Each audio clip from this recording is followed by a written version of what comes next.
F1 as a sport isn't a difficult one to figure out if past is prologue. For F1, history doesn't necessarily repeat, but it does rhyme. And one of the lowest hanging tropes, truisms even in Formula One, is that you don't have two number one drivers in one team because it will never work out. F1 drivers in their prime who both want the same thing cannot coexist. Please see as your examples 2016 Nico Rosberg and Lewis Hamilton. Didn't work out too well, that did it? Please see as your exhibit B 1989 1990, courtesy of one Alain Prost and one Ayrton Senna de Silva. That didn't work out too well, did it either? Coexisting, two number one drivers. Please see Sebastian Vettel and Mark Webber. There are a gazillion examples of this in F1 history. But Frederick Vasseur, apparently, as per the news today on the morning of the 4th of the 6th, 2024, thinks that one Lewis Hamilton and one Charles Leclerc are going to coexist when indeed they are forced to as of 2025. What are we talking about, Frederick Vasseur? Really? Really? If past is prologue, you think the quickest point-to-point driver in modern day, Jean Alesi, aka Charles Leclerc, and Sir Lewis Carl Davidson Hamilton, 7-time champion, one of the quickest drivers that you will ever see, guaranteed a place on the Mount Rushmore of F1. You think those two drivers will coexist? Are you having a giraffe? Carlos Sainz Jr., for all of his mellow nature, those two are nearly boiling at the surface as far as their acrimony. Lest we forget Monza a couple of years back when those two, being Carlos Sainz Jr. and Charles Leclerc, towards the latter stages of that race, when they had to race each other, nearly killed each other into turn one. Lest we forget Silverstone a couple of years back, again when a race victory was on the line. It wasn't too friendly between Carlos and Charles Leclerc, and they are friends, lest we forget. So why then, as of this morning, Frederick Vasseur, team principal of Ferrari, says that he sees no risk of Charles Leclerc and Lewis Hamilton taking points off of each other in F1. Are we being serious? I can't take this chap seriously, and I love me some Frederick Vasseur. He's done gangbusters things season to date at Ferrari. They are coming up. Momentum is indeed on their side. They've taken some of the performance off of that car in absolute terms, but what they've lost in absolute performance, they've gained in drivability. I've said that on a gazillion occasions, and Frederick Vasseur and Team Scuderia are absolutely worthy of some praise in that sense. However, let's not kid ourselves. Should we deal in reality here, Fred Vasseur? Or is this pipe dream Scuderia Ferrari? Because listen, if there's one thing that will get you success in F1, it is dealing with the reality of your circumstance. And when Frederick Vasseur insists that Lewis Hamilton's arrival poses no risk of him and Charles Leclerc taking points off of each other and hampering the squad's F1 title chances, when he says that, you've got to call it into question, right? Because that's not true. Indeed, I will see you that and raise you this. It flies in the face of the one truism that you can take to the bank in all of Formula One, that when you have two number one drivers in one team, there will always be rancor and trouble. Let's have a look at this article from Jonathan Noble in Autosport.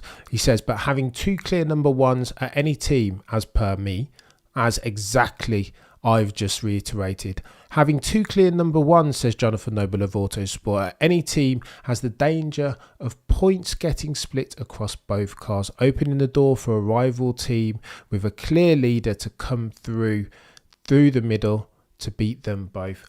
Which other team has a clear number one that might be in contention in 2025 for a championship? The balls that are red at the hands of one Maximilian Verstappen. Of course, they're about to extend the contract of one Mexican Minister of Defense, aka Checo Perez. They will have that structure. a clear number one and a clear number two. And 9 times out of 10, if past is prologue and it's a close championship, you always go for the latter, right? Clear hierarchy as far as your drivers are concerned. So that way, everybody knows where they stand.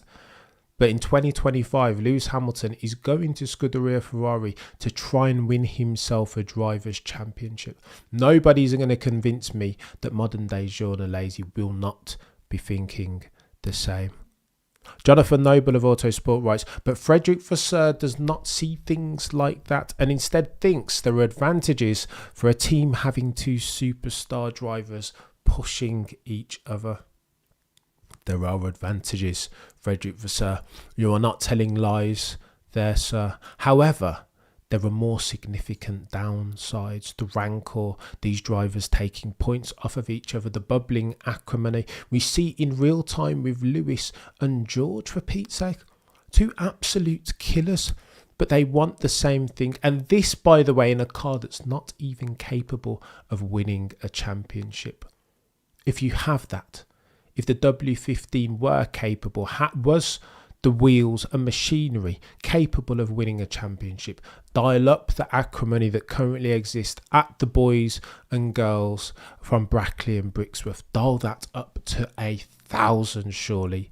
Incrementally, it would be different. F1 drivers cannot be friends if they want the same thing. Noble of Autosport writes, asked about the possibility of Hamilton and Leclerc potentially hampering each other, Frederic Vasseur responds, I don't think so. What? Because I think you have a kind of mutual benefit into the team and we are getting probably more points with 2 drivers than with 1.5. Go on then, peddlers. Has he said something there? Has he hit upon another truism? Listen, I think the assumption is thus. If you harbour aspirations of winning a championship, then you need to have a clear... If you're trying to stack the odds in your favour, if you're trying to make sure that that's the most likely outcome, you're winning a championship, drivers and constructors, then drivers' hierarchy, if past is prologue, is always the way forward. So I don't know what Frederic Vasseur is talking about here. This is a positive move from the performance point of view, and part of our result today has come from the fact that we have good emulation, talking of Monaco, between Carlos and Charles. They are pushing each other. Well, let's see how that works out towards the end of the season, Fred, because again, nothing's on the line quite yet. If Carlos Sainz and Charles Leclerc are fighting for a championship, they will be doing just that, fighting. Frederic Vasseur continues, courtesy of one Jonathan Noble of Autosport. As soon as one is a step down, the other one is there to get results, and he's waking up the first one. It's like if you have a look at from the beginning of last year, bloody Nora Fred. He makes a decent point here, and this is the criticism of the balls that are red, right? That when Maximilian Verstappen doesn't win, you would expect, if you are Christian Horner, Checo Perez to be picking up at the very least 18 points from a second place, and he hasn't been doing that. In that sense, you could argue that having 2 number 1 drivers is absolutely a strength. But again, if the cap that we're putting on is to win yourself a drivers or a constructors championship, in a championship that is close, you cannot afford for your drivers to be taking clumps out of each other. 2016 worked between Lewis and Nico Rosberg, if only because that Mercedes was so bloody dominant. They could afford to take lumps out of each other as drivers because there was nobody there in second place to pick up the pieces each and every single time for the avoidance of doubt. Nico Rosberg and Lewis Hamilton were first and second. It is different, and it will be different, however, in 2025. I imagine in the final year of this rule and reg set, it will be a close championship. And in those circumstances, you cannot afford to have 2 drivers in one team, 2 number 1s with no clear driver hierarchy, taking lumps out of each other, for you will lose the championship. Please see as Exhibit A 2007, when you had in one team a Fernando El Plan Alonso and a Sir Lewis Carl Davidson Hamilton, a rookie, Sir Lewis. What's happened then, I ask you? They took so many lumps out of each other over the duration of the 2007 season, that ultimately they gifted the championship to Scuderia Ferrari, ironically, in the hands of Kimi Raikkonen. If past this prologue, Fred Vasseur, you're going to have yourself a problem. Ferrari's team principle continues. I'm really convinced that I prefer having two strong ones than not. For sure, you can imagine that the fact that you have two drivers and a potential of points for the team you are speaking about too. But I am sure that potential of points for the team with two good drivers is much higher than with 1.5. That's my point of view. Oh, Frederick Vasseur. Jay, Ferrari went on the commercial clout train. They did. That's what they're doing, isn't it, Jay? Visual says Ferrari will not hesitate to change the car completely to put their driver of choice in front, even at the cost of the time. See, you know what, Visual? I think you make a very sound point, sir. But they might have to do that. It may get very skullduggerous and cloaks and daggers in the background, because you can't have those two on a level playing field. Let's look at what Frederick Vasseur just said there, because I think he's hit upon something interesting. You would rather have two strong ones than not. That's true. There is a sense of availability heuristic there. He's choosing to pick at the facts that present his best case, is he not? The truth of it, however, is that if you have two strong ones and they are competing for the same thing, if you do not manage the driver hierarchy, please see Mercedes in 2024. Imagine they have wheels sufficient to win themselves a championship for the avoidance of doubt, and you do not manage them. The likes of Maximilian Verstappen is going to come in and take their drivers' championship lunch. And that's the point that I'm making. Frederick Vasseur continues. I think Carlos has exactly the same mindset as when we launched the car in February. He knows the situation. He knows that we will split at the end of the season, and he's professional. Silverstone Guy on the Autosport website makes another sound point that's very interesting and warrants some discussion. Silverstone Guy says, I agree. And this is going to get techie. Oh, the humanity Visual. Is it too early in the morning at 30 past the hour to discuss this? Go on, let's get techie for a couple minutes. Silverstone Guy says, I agree. Now that Hamilton can't catch Russell, the chance of him bothering Leclerc are remote, but one wonders why Ferrari are swapping the competitive sides for the over-the-hill. Lewis Hamilton, oh the humanity. I can hear that, yeah, but I digress, Tyson. I can hear that blasphemy door opening. How very dare Silverstone Guy. But he hits upon a sound point, right? He or she.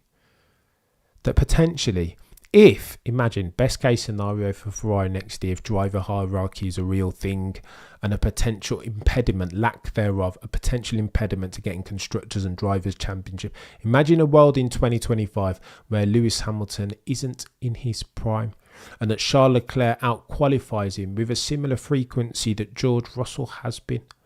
Then all of a sudden the driver hierarchy kind of writes itself, right? It's an unspoken rule. If Charles Leclerc outqualifies Lewis Hamilton each and every single time, what's the need for team orders and driver hierarchy? Even a fool can see the results for themselves. No? Big if. I don't know whether Lewis Hamilton is going to challenge Charles Leclerc next year. I hope that he does. On racecraft alone, you would think so. 39, soon to be 40-year-old, 7-time champion man whose face absolutely needs to go on the Mount Rushmore of F1. Potentially. Surely he's got the minerals, still got the beans and the reflexes, spatial awareness, racecraft to challenge one Charles Leclerc, surely. But that's the question. Frederick Vasseur will be right if indeed Lewis Hamilton is over the hill. If not, however, he will have himself a problem. We'll revisit this next year, eh? It's going to be interesting. The F1 world and Scuderia Ferrari fan base watches and waits with bated breath to see whether Scuderia Ferrari team principal, one Frederick Vasseur, is lying to our faces. If past his prologue, the one truism in F1 history is that to optimise for your chances of winning yourself a world championship, whether drivers or constructors, you need to have yourself a clearly delineated driver hierarchy, a number one and a number two, a level playing field a la 2016 Mercedes, courtesy of Rosberg and Hamilton, a la 1989 courtesy of Senna and Prost in that McLaren, a la 2024 courtesy of Lewis and King George Russell of Kingsley and Norfolk. If you look at each and every single one of those examples, these drivers take chunks out of each other. That is not the way you optimize for your chances of winning a world championship, either drivers or constructors. That's the one truism throughout F1 history.